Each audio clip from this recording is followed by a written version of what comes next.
The head of JP Morgan said in his quarterly investor letter that this will be a financial recession, an economic recession to mirror the Great Recession of 2008, 2009. And it's like people listen to this stuff and they think these people are credible. And what you need to understand is that these news outlets will put anyone on the microphone who has a good title after their name. And what they're never going to do is track the predictions that these people make and report to you how accurate their experts were versus somebody else's. Hey, it's Rocky. Welcome to Richer Soul. Today's guest is Hilary Hendershot, who's going to share how to build wealth.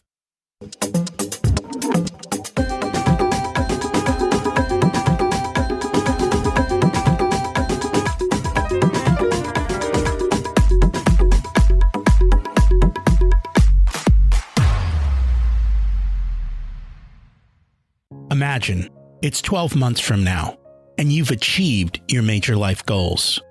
How does it feel to be in the best shape of your life?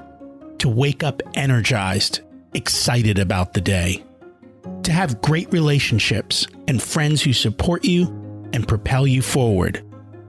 How does it feel to have an excess of money, to be able to make the choices you want? To be fearless and open to trying new adventures? Imagine being connected to the universe and it providing everything you desire. It's possible over time, and your past does not dictate your future. The only thing holding you back from this vision is you. It's time to take control of our thoughts and use them to our advantage. Welcome to Richer Soul, where we achieve our dreams and bring balance to health, wealth, relationships, time, and spirituality. If you have not had a chance to listen to episodes 1 through 9, I encourage you to go back and listen to the framework behind Richer Soul and how to create the life of your dreams. You can also find all the show notes for this episode at richersoul.com.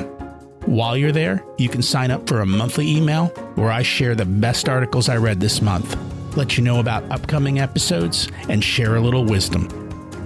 You can also listen to coaching calls under the Coaching Calls tab. I also share the most interesting articles I read every week on Facebook at facebook.com/Richer Soul. And there's also a Facebook group where you can ask questions and interact with other listeners. Today's quote comes from Alice Walker. Look closely at the present you are constructing. It should look like the future you are dreaming of. We're going to talk about that today and what you can do today to build wealth tomorrow. But before we do that, let's review last week's action step, which was to take some time to do a self-assessment of your life. Now that ties to today's quote. What's the life you're presently constructing? Where are you today and where do you want to go? You can't get there if you're in the drift. And I'm sorry if I feel like a broken record, but it's true. The reality is 98% of people are stuck in the drift. Here's the good news. The world is changing. We're going to a new normal. It's a perfect time for you to have a new normal. What is the ideal life and how will you fund it? Today, we focus on that question of building wealth. I think we're about to face a third wave, which is the massive government spending, which is going on right now with the Fed printing money, which will have to be paid for with massive tax increases. You already know that Social Security has to call in all the IOUs to keep making payments on top of our explosive Medicare spending. Although we are seeing now that a lot of medical care is probably unnecessary, as people have not had access to routine medical care, and most of them seem to be doing just fine. My wife needed a root canal, but they wouldn't take her because she was out of the country for a couple weeks before. So they gave her some pills and the pain went away. And now we're sitting here waiting and watching. It'll be interesting to see if we needed that procedure or not. Too often we listen to experts who are not as smart as we think they are, And that's very true in the financial space, as we are about to learn again. Today's guest is Hilary Hendershot. She is a certified financial planner and a leading fiduciary financial advisor, business owner, podcast host, and wealth coach with over 18 years of industry experience. She leads her clients and audiences to financial freedom for her own experiences and expertise. Despite hard work and effort, Hilary found herself in debt at one point in her wealth journey. But then she discovered the keys to a new kind of financial freedom that allowed her to transform her life from self-made chaos to abundance. She grew a 7-figure practice, earned financial freedom, and dedicated her professional life to empowering others to be free of the constraints around money. Let's meet our guest. Welcome to Richer Soul, Hilary Hendershot. It's great to have you join us today. Thanks for having me, Rocky. I'm excited about the conversation and to learn from you. I'm excited about the title of your podcast, Life Beyond Money, Richer Soul. Yes, give me more of that. I like it. I'm aligned, so I'm excited. That's why you're here. We only bring on guests who are well aligned with the topic. We're not about chasing money. We're about chasing life. That's right. So we always like to start at the beginning. What was it like when you were growing up, and how much did your family and school teach you about money? Yeah, it's interesting because my father became a financial advisor around the time I was 6 years old. I tell people until I was about 18, I thought that my father had a best friend named Ira, who I had never met, because the dinner table conversation was always about somebody's Ira. And he never told me not to take credit card applications. He never told me to save money. My mother certainly modeled that behavior, but no one ever sat down and actually taught me. And, I can't say, being the rebel and strong-willed child that I was, that I would have listened, but I went back and asked him at one point, hey, you were a financial advisor. How come you didn't teach me about at least credit cards? And he said, I always thought I should teach her about credit cards, but today was never the day.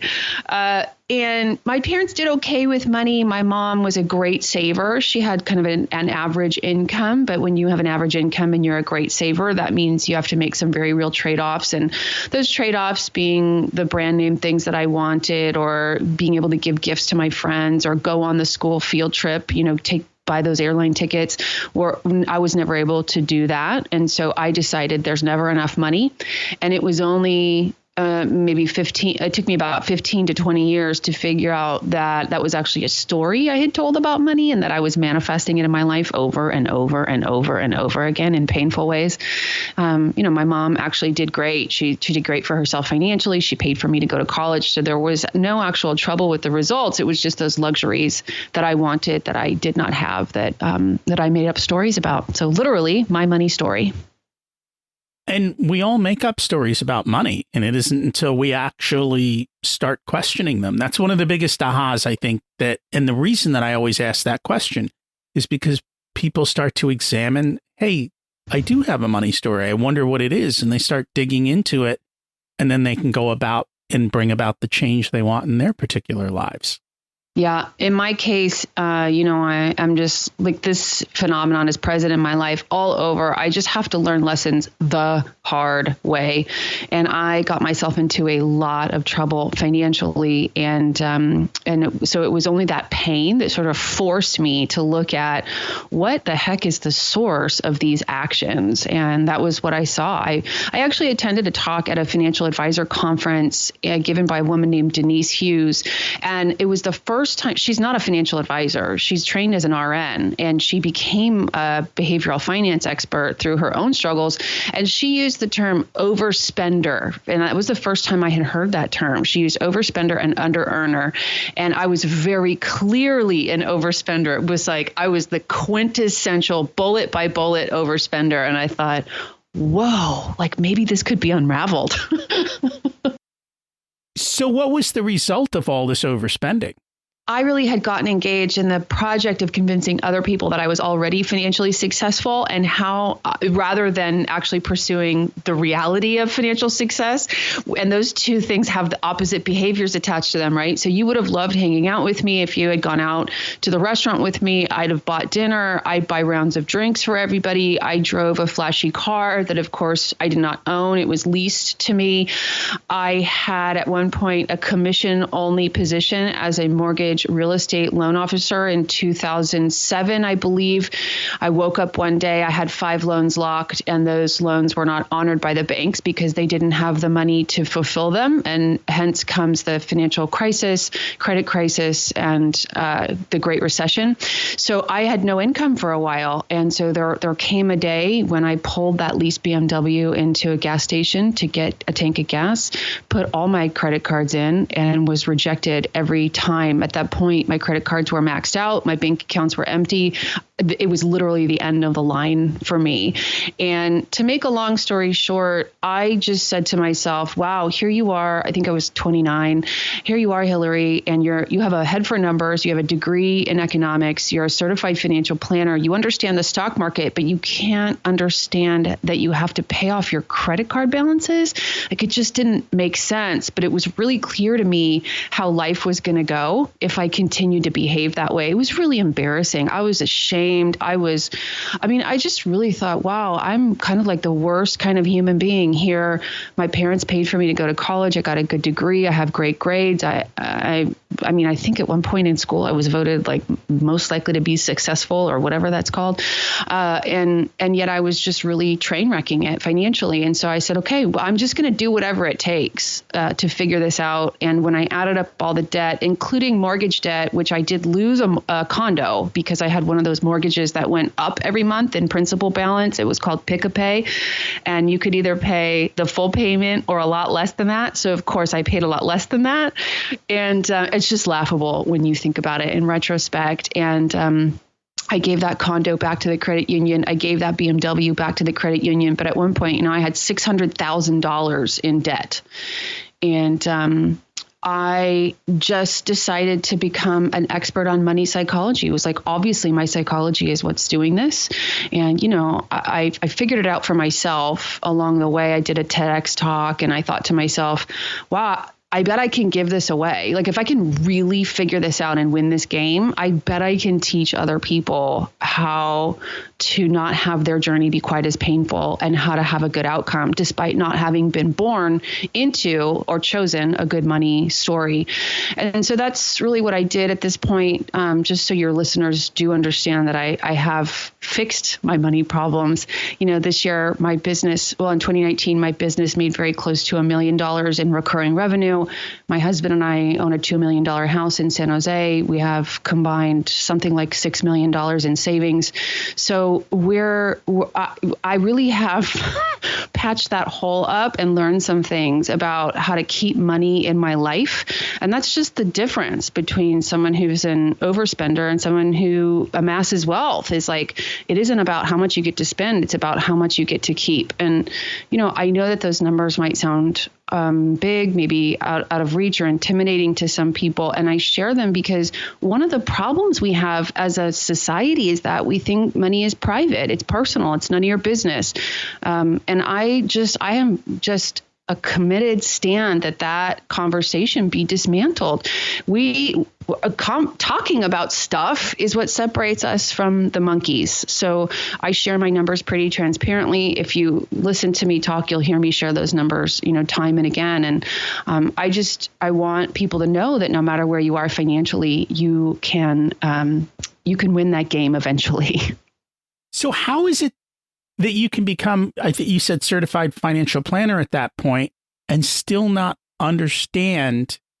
Isn't that crazy? It is. And I think, but part of that is so that listeners understand that the people you think are experts may not be the experts you think that they are. And that's the conversation I'm always having, I've come to realize that accountants are rearview mirror lookers, right? They're always doing things after the fact.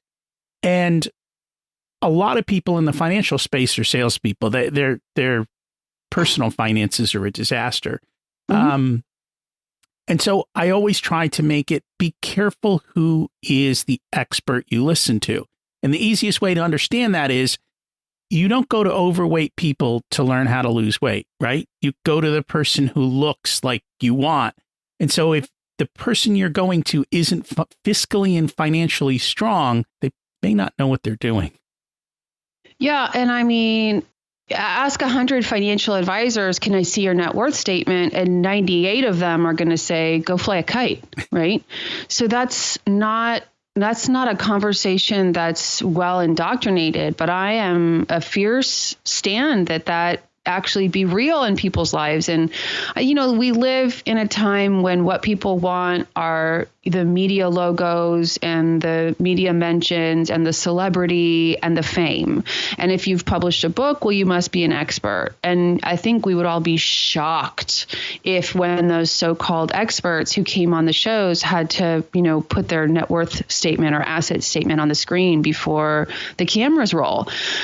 So I like that. And I think I wish people would look for more credibility when it comes to their experts. And ultimately, people make their decisions how they make their decisions. But I choose to share transparently so that you know that I literally put my money where my mouth is. So what was the shift that you had to make? There were a number of them. When I look back, the first thing was I had to just decide to stop pretending that it wasn't the way that it was. I was really desperate to protect people around me from knowing how bad it was. And I believe the day after that, I had to leave my BMW at the gas station. I went to my parents and possibly my friends or some relatives and said, look, this is what's true. This is how bad it is. I have a condo and I can't afford to put furniture in it. I maybe can't afford to pay the mortgage. I'm going to lose this leased BMW. I have credit card debt. It's bad. And I'm going to fix it, but I just need you to know transparently, this is the situation, and I'm not going to pretend to you anymore that it's not the situation. And then, of course, there were a whole bunch of actions that took place. I mean, I had to clean up the mess. I had to rebuild the bank accounts. I had to figure out how to make money because I was only working part-time at that time in financial planning. I thought I was going to make a bunch of money as a mortgage loan officer. And so I had to really learn my craft because obviously I make money now as a wealth coach and financial advisor. So I just really put myself on the treadmill. And for each person who figures out how to make money in this world, you have to hone your craft. So that's obviously necessary. And, whether you're a serial entrepreneur or a professional services provider, or however you make money, or a corporate executive, right? That's something that's unique to you, but there are definitely consistent principles to wealth building. And I created in hindsight a 7 steps to wealth framework and have been leading people through those 7 steps to wealth. And it's produced lots of transformation. So it's not just me that this framework works for. But when you master, the thing about money is what most people want to talk about is making money. So you go to these conferences and they play the music and you get the rah-rah and everybody's excited and all they want to talk about is making money. And yet every single one of us knows someone who has made a mint and can't seem to hold on to a penny of it, right? That wealth building is a holistic skill set. It's not just making money. And if you save consistently, you don't have to make a mint to end up with a mint. So I say if you can't seem to produce the results in your financial life that you really desperately want, that you're committed to, it's a result of one of these 7 steps not being fulfilled on. And they're super easy. They're one-word steps like decide, speak, plan. They're not complicated, right? But you have to master those practices in your own life. You have to have systems in place that keep them, that are robust and keep them in place, especially during, a coronavirus related pandemic or recession that we might be in, right? You have to keep your financial systems running. And that's very true. I always talk about mind the gap between what comes in and what goes out. And the bigger you can make that gap, the more financially strong you are. And as you said, over time, that compounds. And once it starts compounding, it explodes. So you've just got to keep taking the steps and doing that. We'll dig into the 7 steps in a moment. Before we do, how did people react to you when you told them where you really were financially? Gosh. Well, my parents have always been pretty supportive. At the time, like I said, I was working for my father. He was mentoring me into the business, and I ended up moving in with my mother. So I'm 30 years old. I'm a college graduate, and here I'm back in the guest room in her house. So I would say they reacted very supportively. I mean, I don't think anybody was happy about it, but it was the reality of what happened. Nobody wrote me off or kicked me to the curb or anything like that. I'm pretty sure that I was dating at the time. I'm pretty sure there were a few people who decided not to date me because I was a 30-year-old living with her mama. But, now things are different. So phooey on them. And I know you've talked about in the past that people do overspend. I think you gave an example of someone who's making a couple $1 million a year and was still running negative. So it really doesn't matter how much you make. Even when you have multi-million-dollar incomes, you can still overspend and run to the negative.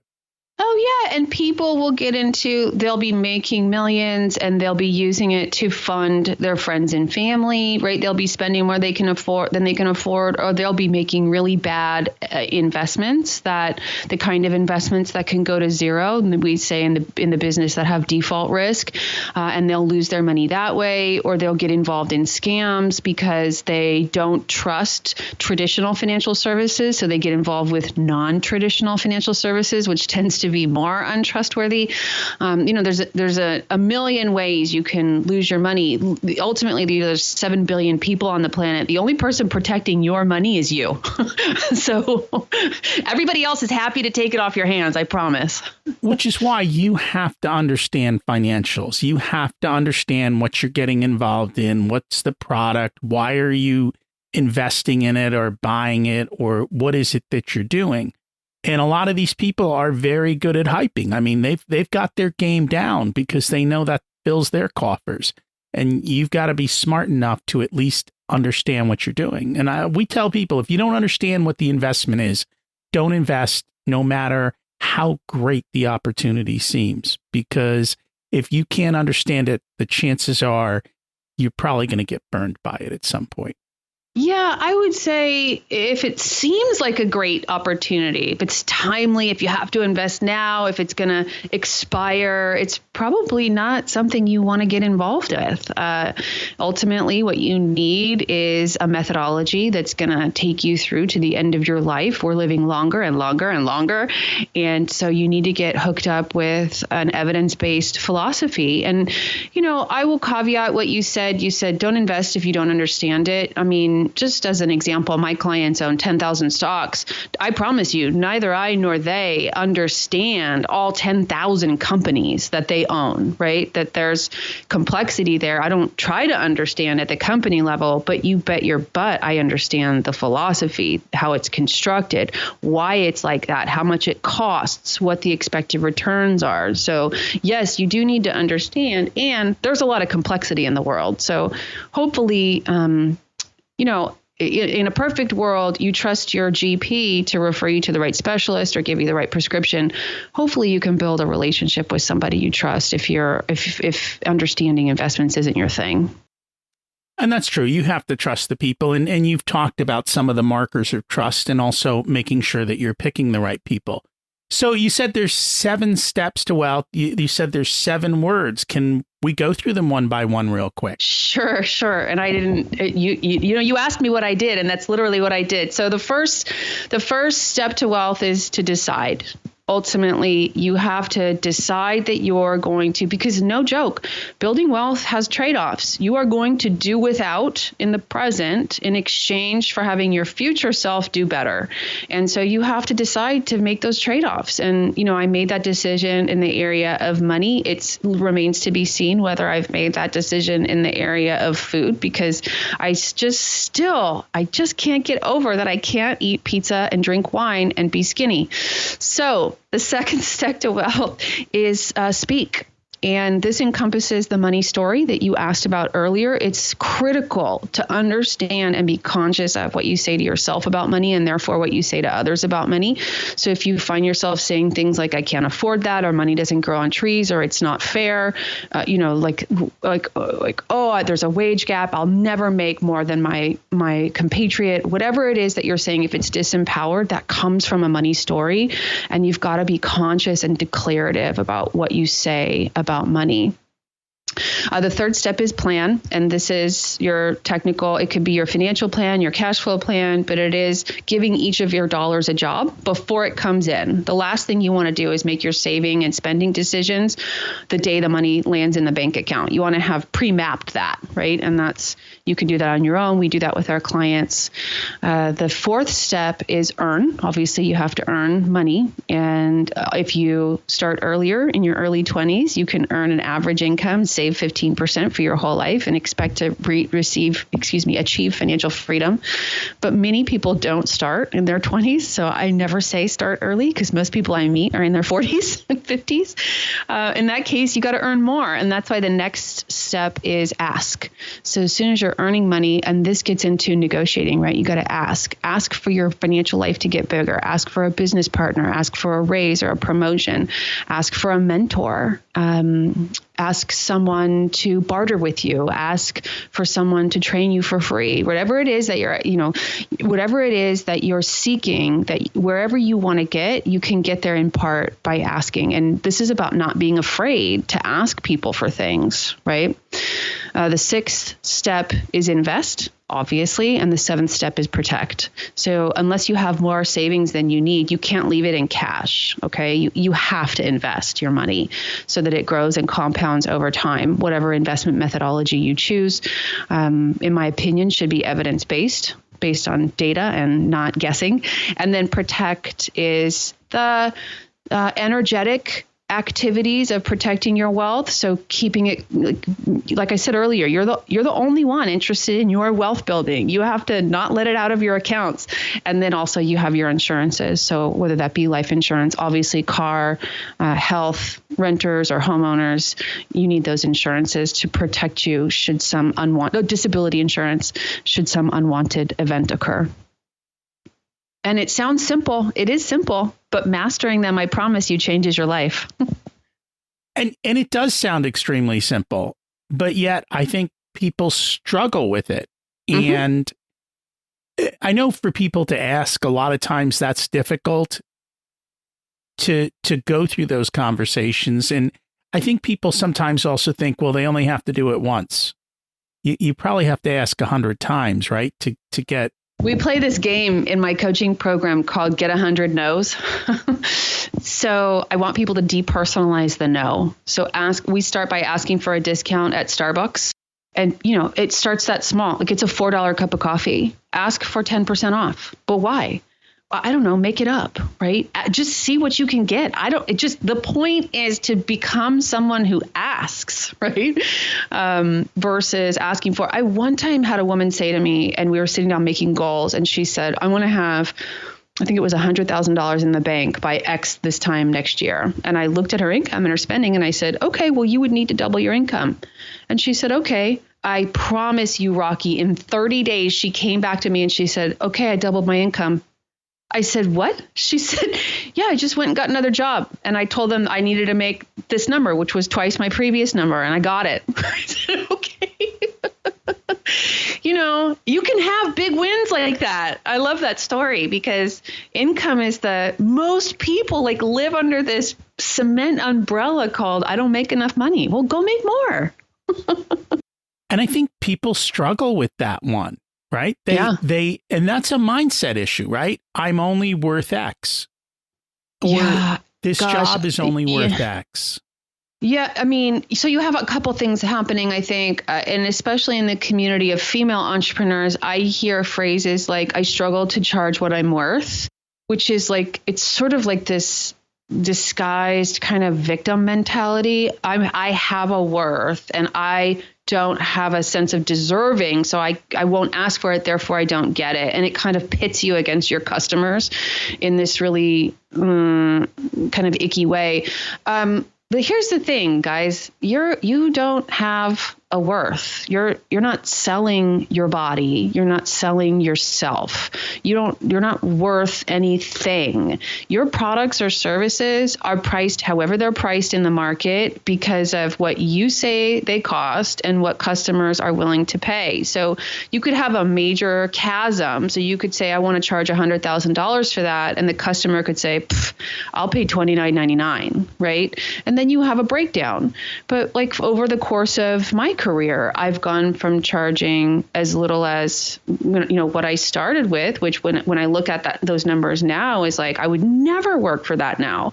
And those numbers are, 10x at this point. And that's just the natural process of gaining confidence and credibility and expertise and having more people want to buy your stuff than you can afford to provision. So then you just raise your prices to meet that demand.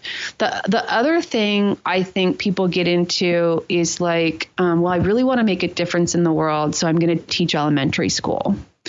And if you think about it, elementary school teachers are notoriously maybe overworked, but definitely underpaid. So like half the memes I see are about how elementary school teachers deserve more money. Okay, but they're not getting more money. It's not happening, right? So don't go into a role where income is going to be persistently low and then complain about it, right? If you're going to be an elementary school teacher, great. You have to be super fiscally conservative. You need to live in a low cost area where you can afford to buy a home for, $150,000, $200,000. You have to make those trade-offs if you want to also have financial success. It's like the laws of the universe. But going into a role like that and then complaining that it is the way that it is, sort of railing against the wall, it's not going to be good for you. You're never going to win that game. So those are the two places I see the biggest income problems. And we had somebody on the show. He and his wife were teachers and they were millionaires. Good for them. I would love to interview them. How did they get that way? So a couple things. Number one, they keep their cost of living very low. Right. Number two, I think they got their education level high. So the higher your education level, the more you get paid by union wages. And then I think the other thing they did is they went where opportunity was needed. So they were willing to go to areas that were paying more than other areas because there was a shortage of teachers there because people didn't want to go there. And so they were willing to do that. So they had physical location flexibility and they kept their expenses low. It sounds like they did kind of exactly the right thing. They did. And they save that difference and they don't spend a ton and they enjoy their life and they have freedom. And then, when they get tired, they stop teaching for a year or two. And they go enjoy life and they travel and then they come back and then they teach some more. Good for them. And so good for them. They go back and forth. So it's possible, right? It's a choice. We each have to make the choices for us. And I think that's the one thing that you talked about. And it's one of the things I talk about is you have to understand yourself, your numbers, and then you have to turn the dials because it's all trade-offs. And there are a multitude of trade-offs that we can make. And when you're ready to make the trade-offs, you just have to make those things. As you said, you can't have pizza and wine and expect to be skinny, right? Have a flat stomach. No, you just can't. No matter how much you hate the universe for the fact that it is that way, it's irrelevant. And, you said the 7 steps to wealth are simple, and they totally are. But I'll tell you, most people never get past the third step, which is plan, which is exactly what we're talking about, is an actual plan for their dollars, which your teachers had, and that gets enacted on a monthly or bi-monthly basis. Whenever the paycheck comes in, you save or pay yourself first. That's the phrase. It took me forever to understand that phrase, by the way. It makes no sense to me. Pay yourself first. I get it now. It just means save. Save before you spend. You save before you spend, and then you decide how much you're going to spend on quote unquote discretionary funds. Shouldn't be quote unquote discretionary. You should have a number each pay period that's actually discretionary. Otherwise, I want to say the Pareto principle, but there's something principle that's just leaving my brain right now that says things expand to fill the size that you give them. Most people spend whatever's law. Thank you. Parkinson's law. Thank you. Pareto principle. Basically, you're going to spend the balance of your checking account. So take your savings out first and pay your bills first and then spend what's left. Most people never get there. You know, it's funny that when I got out of college and I got my first real job, that's exactly what I did. I signed up for the credit union, the stock purchase plan, the 401k, and then whatever came in my paycheck and got to my bank account, I had a brokerage account that swept the money out of the checking account as well. And so, like, I didn't know what I was doing. I just said, all right, I'm going to set up all my automated savings. That's what you're supposed to do. I'll just go ahead and set it up before I start spending this money. And that step is what created financial success for me because it just kept running in the background. I kept doing stupid and it kept working. Perfect. It works. It's phenomenal. And it's funny. Stumbled into it. Well, I mean, I had some principles and I knew I was supposed to save, but I don't think I really realized how much the fact that you automate it so that you don't have to think about it. And I had an escalating automation. So I kept increasing the amount year after year. And it just kept going up and it just kept building and building. And so fundamental principle of The Automatic Millionaire, Think and Grow Rich, all of those books.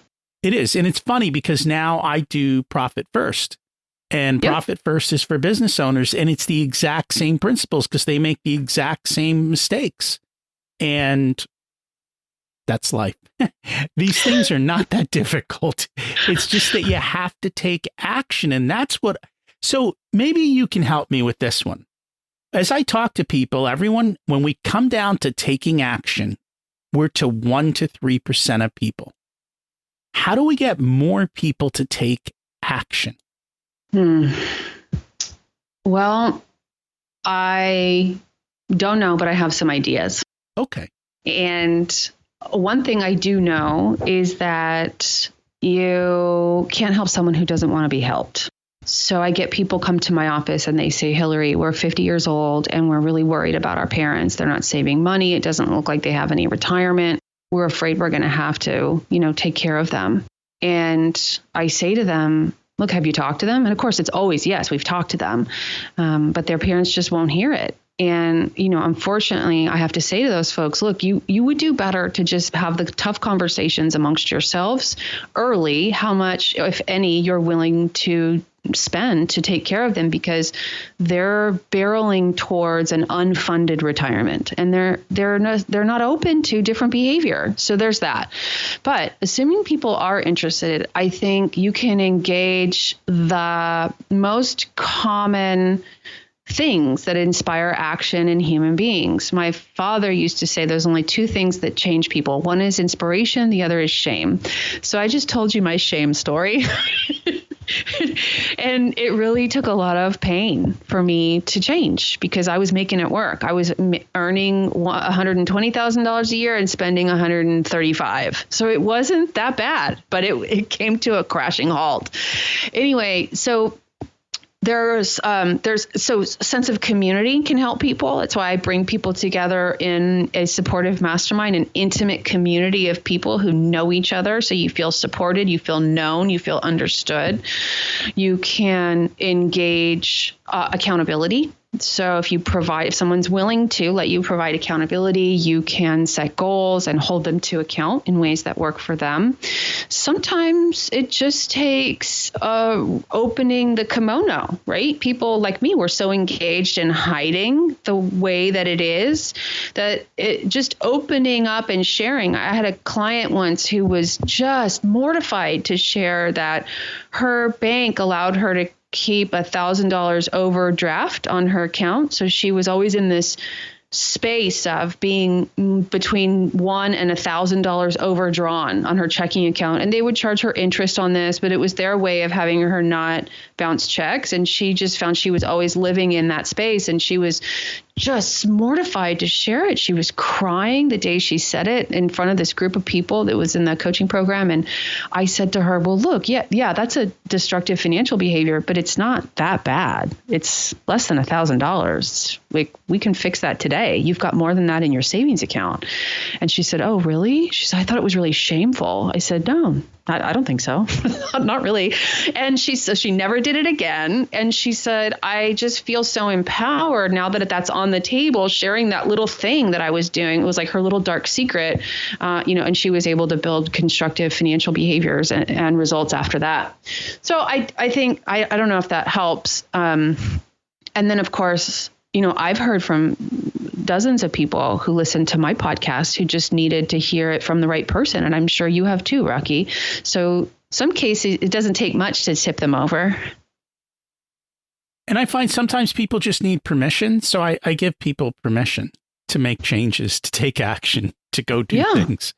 And I think a lot of times I had someone say to me, I wish I knew I had permission, that I didn't have to drive a Mercedes, that I could buy a Chevrolet. I'm like, of course you can buy a Chevrolet. You don't have to buy a Mercedes, especially if you can't afford the Mercedes. If you build it right, though, then you can afford the Mercedes tomorrow or sometime later once you've built the wealth. But if you don't do it right, then you get stuck like you did. And that's a shame. Oh, I think you just hit on something that so many people do that costs them financial happiness, peace of mind, and success, is borrow money to buy cars. And it's like everybody does it, so no one questions it. And they'll even argue for it when you say to them, look, rich people don't borrow money to buy depreciating assets. They just don't. Pay cash. Like, you want to feel that pain the day you buy that car. You want to write a check for the full amount, the $40,000 or the $50,000. So it comes out of your checking account and you hurt the appropriate amount. And if you don't want to hurt that bad, buy a less expensive car. And I can't tell you, I've probably had that conversation 300 times. You know what I mean? It's like, it's so something. What do people do? Do they listen? I would say 85% of the time they do. Yeah. Okay. I mean, they hire me as their advisor. They're paying me for advice. I say to them, look, don't pay me and then not take my advice. It's silly. And that's very true. And you have to make those choices.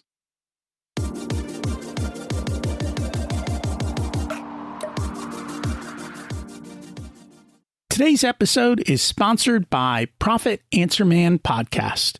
Did you know that most small business owners hate looking at their financials? It's one reason they may struggle with business success. The Profit Answer Man Podcast helps them ensure they are profitable and can pay their employees and weather the storms we all have to face. It's built on the Profit First methodology of pay yourself first. The Profit Answer Man Podcast is a must listen to for every small business owner and anyone who wants to help them survive and thrive. Check it out on your favorite listening platform.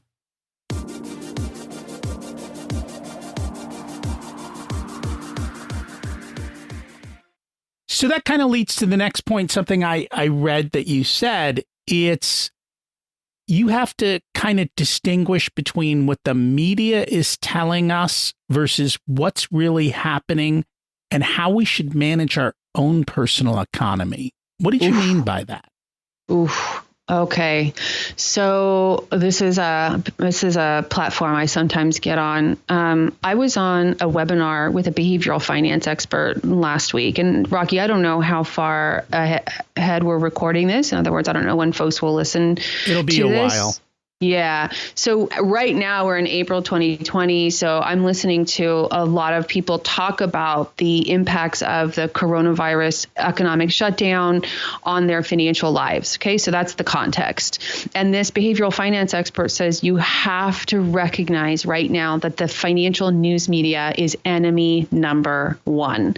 And let me be very clear when I talk about the financial news media, I'm talking about the talking heads who come on and they use frightening language to talk with you about what's happening in the stock market. They're predicting what's going to happen in the future. They say things like the Dow is plunging. If they're using dramatic words like plunging, they're essentially engaging fear mongering to get you to tune in, right? Ultimately, it's their job to sell advertising. They have to hook you by the lizard brain and reel you in so that you'll tune into their show and not the Housewives of Dallas. And they bring in experts, so-called experts, economists and stock market investors who will say really frightening things. The head of JP Morgan said in his quarterly investor letter that this will be a financial recession, an economic recession to mirror the Great Recession of 2008, 2009. And it's like people listen to this stuff and they think these people are credible. And what you need to understand is that these news outlets will put anyone on the microphone who has a good title after their name. And what they're never going to do is track the predictions that these people make and report to you how accurate their experts were versus somebody else's, right? So they're always going to air stuff that's scary. They're not going to air stuff that sounds even-handed when all the evidence that we have says that the stock market makes very robust recoveries from sudden downturns like the external shock we had that is the coronavirus, that the story of the stock market is actually quite profitable, not as dramatic as the news media wants you to think. So I really encourage you, sure, get your news. I'm not saying put your head in the sand. We have to know what's going on in the world. But when it comes to even reporting what's happened in the past, we all know that the news media is biased. Like we struggle with that. We all know that. It's that you can have the same set of 10 facts and 4 different news outlets will report them in four different ways, right? But when it comes to predicting the future, they are so far off, right? Bob Shiller predicted a housing recession for a decade before it actually happened. And then he went on record as the Nostradamus of the housing recession. Well, he didn't predict anything. He just bet heavy on one economic event, and then it finally happened, and he started getting the press and coverage that he wanted. So you don't get famous by being middle of the road. You get famous by leaning in, being contrary, and then having something go your way. So I don't think those are the people you should listen to when you make your financial decisions. And I'm an evidence-based optimist. So I hope that answers your question, Rocky. Thanks for all the airtime. And this is something I get really passionate about. But I don't think that the national financial news media, for the most part, if you're feeling scared, you should probably just turn it off. And I spent years as CNBC junkie, but now we don't have cable TV anymore. And so I can't watch anything. Yeah. It makes life much easier. Yeah. And I'm in the industry, so it gets emailed to me, right? My email is like this curated financial news media. And I look at the headlines and I think, oh my gosh, these poor people are reading these headlines and they don't know what to think. They don't know that this is salacious nonsense, really. And that it is. And, over time, things do rebound and you just have to be ready to ride out the storm. But at the same point, don't get in a boat and go out to sea if you don't expect a storm, because there are going to be storms. The stock market goes up and down, and that is just the reality of the situation. And you have to be prepared for it. That's all. And hopefully you've got somebody good at the helm who will talk you down from the crazies. Yeah. Yeah, exactly. So I'd like to switch gears a little bit because right now you're hanging out in Puerto Rico. I am. And I'd love for you to share why you decided to go to Puerto Rico and kind of an interesting opportunity that is out there in the moment. Yes. So it started, I met my husband in 2011, I believe. And what we discovered is that he had always wanted to live by the beach and he had never allowed himself to. And so I thought, well, this will be my thing. I'll enable him to live by the beach. And so we looked at property in Miami Beach. We looked in like Fort Worth, Texas. We looked in Seattle, and it was never the right thing. And then his tax preparer said to us, well, our tax guy said to us, well, you should check out this thing in Puerto Rico called Act 20, Act 22. So the nuts and bolts of it is that obviously Puerto Rico wants economic regrowth.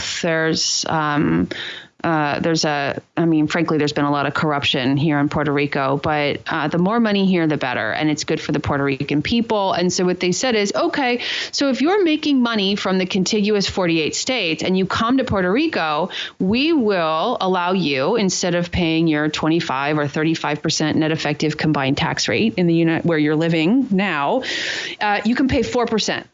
So if you qualify under this program, and you're bringing income from the contiguous 48 to Puerto Rico, then that money is taxed at a rate of 4% total. So that's what brought us here. My husband's business partner moved here a year ago. We are here now checking it out. We wanted to test it and make sure we liked island life, that we could manage to become residents. And then our plan is in 2021 to become residents. So I'll give up my California driver's license, sell my California car, and move my husband, my stuff, and my daughter here to, it's actually a gorgeous resort that we're in called Dorado Beach. And so I hear more and more people coming to Puerto Rico. I think, there's a lot of so-called Bitcoin millionaires that came here. And there's a lot. It's perfect for if you have professional services, so financial services, which is what my husband and I do, and also internet marketing. If you're quote unquote location independent, it's a really good thing to consider. And I'm not an expert on it. You would need a CPA and an attorney to apply for the program, which is what we did. But it is something we decided to go ahead and move forward to do. And if you're going to do it, make sure you get someone who's an expert in this particular area, because it is somewhat complicated and you don't want to screw it up. But I've been noticing a lot of the internet influencers, people who do online courses, all of those people, like all of a sudden, they're in Puerto Rico. Yeah. And if you think about it, that's what, a 25, 30% savings every single year. And a lot of these guys are making seven figures. So it's just hundreds of thousands of dollars that they no longer have to spend on taxes. They can go to Puerto Rico, and Puerto Rico's pretty flexible about your timing there. So, as long as you're there X amount of days, and as long as you're there for 1 minute, they count it a day. Unlike New York City, where they literally, count you down by the second to say, hey, you made money here. You owe us taxes. We don't care where you live. They are much more lax about, hey, come here, be nice. We'll be cool with you and we'll make this all work.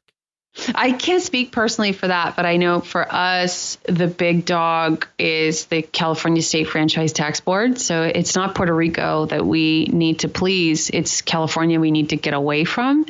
So, we're going to be pretty clear about meeting all of the standards for residency. We don't want to have California claw back the portion of the income that will be earned in Puerto Rico. So, I think that's what I would add is make sure you're meeting the standards of the state you're leaving, to not then have them say, oh no, you actually still qualify to pay taxes here. And that's why New York City is known for going after people like beyond comprehension. Like, even if you don't live in New York City, you show up there for a day. If you're making a lot of money in that one day, then they're coming after you. Is that right? Yeah. Remind me not to do any concerts in New York City. Don't do any. If you're in the city and you're making money and they know, they're going to claim that everything you did there was the result of everything you made. So, these tax laws are crazy. And I don't think people realize that. If you're a Major League big sports figure, when you go to all these stadiums and play games across the country, all those states come after you and say, hey, you earned money here. You need to pay us for that time that you were here. And so it becomes complicated, and it's not easy to keep them all at bay. And it's probably going to get worse because with all this spending that's going on, both federal and state stimulus, I know our governor's already talking about, hey, we're going to have to raise income taxes. So I'm sure they're going to get even more. That's the thing about government spending. People don't realize. They're like, pay our bills, give us money. It's like, well, what? The government doesn't have any money. They get it all from us. So I mean, it's a tough situation all around, but, and I was interviewed by Farnoosh Torabi last week on the So Money podcast. And she said, so do you think that people are going to change their expectations around money? And what she meant was, are people going to actually start saving money now? I said, I don't know. I don't know. I think people will make short-term habit changes. Some of those are forced on them because you can't. A lot of people I'm talking to recently are like, well, we're not spending much because we can't go anywhere. So they're kind of almost forced to save money, or there's uncertainty. But once things are back to normal, people go back to their normal ways of doing things unless they take an active and intentional role, as you talked about, in changing the way that you do things. So one of the things we always like to do is we like to say, hey, what is one thing people can do this week to improve their lives? And it doesn't have to be financial. It's just like, what's one step that's not difficult that people could take this week to improve? So whether when you hear this, you're feeling like you're recovering from the COVID-related recession, or maybe it didn't impact your income, I would say, first of all, forget sitting down and spending all weekend making a budget. I've had so many people come into my office and say, Hillary, we spent Saturday and Sunday and blood, sweat, and tears on this budget. And I say, great. Now are you going to use it? And they never touch it again. So rather than creating a budget, I say create automation for your finances. And that means use a system of multiple accounts, set it up so that when your paycheck comes into one checking account, your bills get paid automatically, your savings accounts get funded, and then you only spend what's remaining. That if you can accomplish that and you can stay loyal to that plan, you will be shocked at how quickly the savings accounts for both short and long-term goals compound and grow. It's very fulfilling process. So if you can get your finances automated, it only takes a few hours, and the benefits of it pay off for a long time. And if you think that this is some weird idea, this is what the government does when you get your paycheck. They automated taking all the money out of it before you ever saw it. They know that it works. So you can use the same principles they do. It's definitely, definitely worth doing.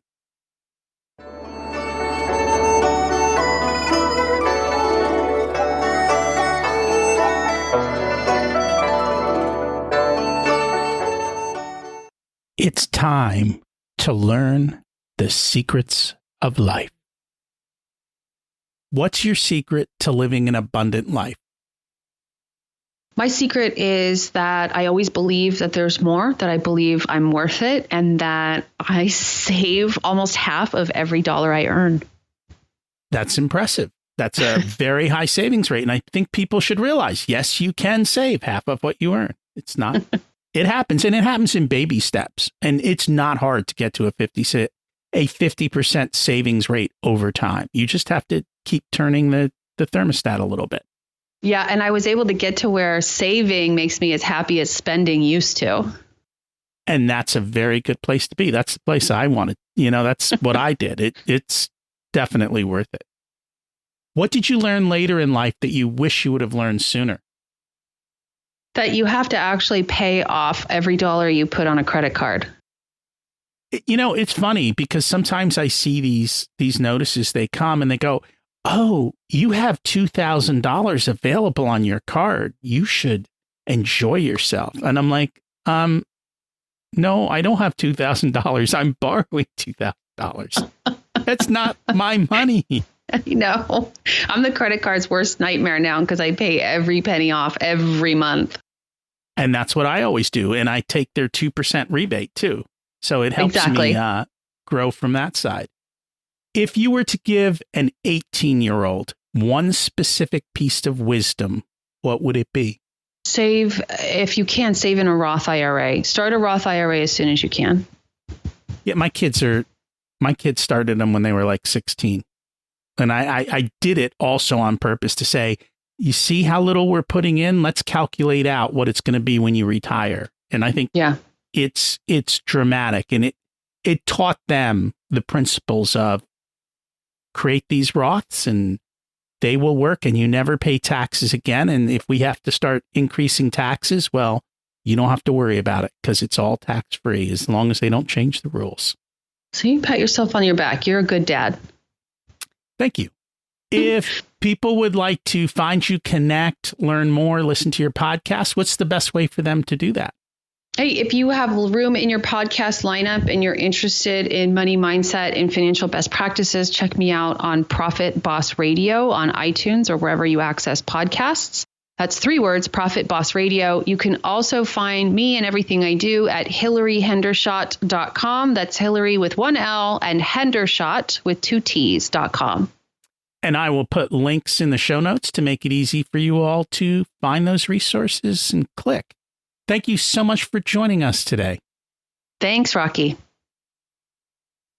I hope we inspired you to build wealth. Building wealth is not that hard, but people won't do simple. The very steps Hillary shared are the ones that I've used all my life, and they work. It doesn't matter where you are. I use the same rules for business owners to put profit first to ensure they succeed. If you struggle with this, we need to chat because I can help you set this up and it will make you wealthy over time. It's not about overnight success. It's long-term, old-fashioned wealth growth. If you're not saving at least 20% or more of your income, you need to do something. Or you're going to need to work well past 65. And who knows if that'll happen in our ever-changing new normal world. The other issue we have is taxes are going up. Not yet, but over time. It's going to be very expensive, and that's why Roth IRAs are a great idea because you never pay taxes again under current rules. Who knows? That may change too. I've been hearing a lot of people talking now about skipping 401ks and paying the taxes now because they will probably be a lot higher in the future. This week's action step, forget the budget, automate your finances. Guess what? That's what I did over 30 years ago, and it works. If you're still listening, you must have liked the episode, so please share it with a few friends. It can start a great conversation, and I too would appreciate it. It's an easy way to say thank you. I'd love to connect with you. There's a Facebook page and a Facebook group for Richer Soul. Stop by, say hi. What's preventing you from moving forward, and who are you putting on your team to build the life you deserve? Taking no action creates a far worse outcome in life than trying something and failing. I can help you achieve your goals and build wealth through coaching and accountability. Just email me and we can start with a short chat to see if you're a good fit for coaching. For many people, just one session allows them to take a giant leap forward towards their dreams and their wealth plans. Email me. It's rocky@richersoul.com or use the scheduling link in the show notes. I'd love to hear how you're doing and how the information I've shared has helped. Thanks for listening. Have an abundant week.